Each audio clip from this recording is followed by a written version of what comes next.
Welcome, dear students. Welcome to the class. Today we are going to discuss the thrust and pressure part of the chapter gravitation. So I think I have given already the notes for this, and I hope that you have written it. So now I'll discuss what is thrust and pressure. See, the force acting on an object which is perpendicular to the surface is called thrust. Means if a force that is acting on a surface and that is perpendicular, means if the angle between the surface and the force which is acting, that is 90 degree, then that force is known as thrust. It is a vector quantity, and SI unit of thrust is Newton, because thrust is nothing but it's just pressure. Sorry, not pressure, but it is just a force. So thrust per unit area is called pressure. So from thrust we can derive the definition of pressure. The thrust per unit area is called the pressure. That is, mathematically pressure is equal to thrust by area, where thrust is your force and area is your A. So we know that F is equal to ma, and now here it is said that it is acting perpendicularly. So this acceleration, this is replaced by gravity, the small letter g. So this became here mg, and area is your capital letter A. So this became mg by A.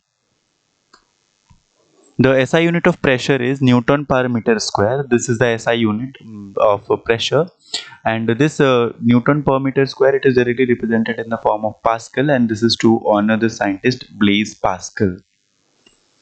So at constant thrust of force, pressure is inversely proportional to contact area. It means if the area is more, the pressure will be less, and if area is less, the pressure will be more. And that is the reason why we cannot hold a school bag which has a thin strap. Instead, the wide straps are used, and that applies less pressure, and so it becomes easy to carry. That is, it is written here. That is why it is difficult to hold a school bag having a strap which is made of a thin and a strong string, because it makes a small contact area on our shoulder and it feels more pressure. Why more pressure? Because pressure is inversely proportional to your area. Inversely proportional to area. If the area is less, then the pressure will be more. See here, weight of a body, this is also a force which acts in the downward direction. Like if you have these two bricks, you see here, one brick is kept in the slanting position, another one is kept straight way. Now both the bricks, they have the same weight, but the pressure that is being applied by them, that is different, because this will apply more pressure. Why? This will apply more. See, both the bricks exert same amount of force on the ground because they have same weight, but the two bricks exert different pressure due to different area of contact. In this case, you see, more a part of the brick is in contact with the ground, and in this case only this part is contact with the ground in this case. So a lying brick exerts less pressure on the ground, whereas a standing brick exerts more pressure on the ground. Means this brick will exert more pressure on the ground if we are comparing to this. The one which is standing erect, this will apply more pressure. Why more pressure? Because the contact area with the ground is very less in this case. Therefore, pressure depends on the force applied and area with which it acts. Pressure is the force which acts perpendicularly on a unit area of the object. That is, pressure is equal to force by area, that I already said there. Pressure is inversely proportional to area, means if pressure is more, your area will be less. If pressure more, then area less, and if area is more, then the pressure will be less. And that is the reason why your bags, the school bags that you carry, they have wide straps, not the thin one. And if you have went to the market someday, then you can see that the bags that you used to carry, those which are having thin strap, they apply more pressure and it becomes more inconvenient to carry the bag. But the one which has the wide strap, that becomes easy to carry. This is the reason for that. Now similarly, this pressure is seen in fluids also. Now what are fluids? The substances which can flow easily, they are known as fluids, which may be which may be liquid or gas. Liquids and gas, they are fluids. Here it is written, all liquids and gases are fluids. So just as solids have pressure, similarly liquids also have weight and they also exert pressure. But a fluid, that is liquid or gas, it exerts pressure in all directions. Suppose if you have a solid substance and if you are keeping it in this way, then solid substance will only exert pressure in the downward direction. But if you have a bucket of water, If you have a bucket of water, then this water will exert pressure in all direction, this direction, this direction, this direction, and even from upward direction, means from all direction this exerts pressure here. So, and buoyancy. Now from this pressure part, one thing's come, which is buoyancy.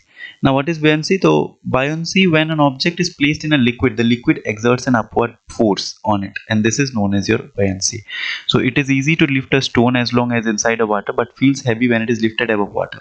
A mug of water which is inside the water appears lighter, but it feels heavier when lifted above the water. Therefore the object appear to be less heavy when submerged in liquid. See, I'll tell you how it is happening. Suppose you have a bucket of water present here, and in this water, if you are keeping a mug of water, and if you are trying to lift it, till the time when the mug is inside the water, you will feel that the mug is not that heavy. But as soon as the mug will reach here and you are to carry it, you will feel that the mug became heavier.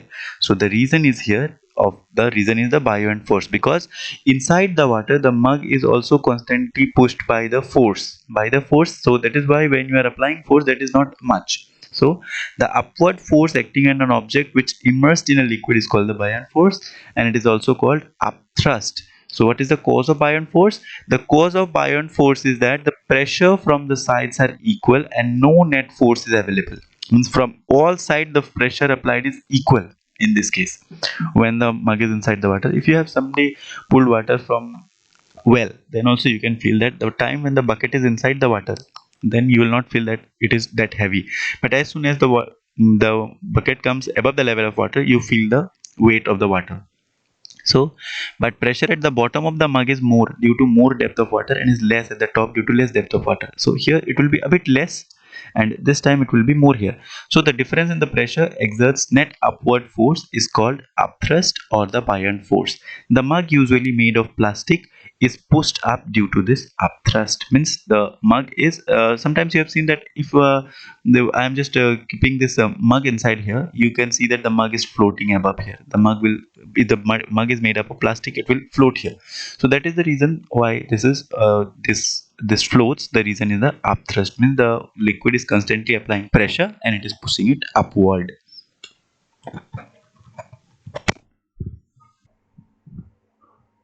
Thank you for watching the video up to here. Have a good day.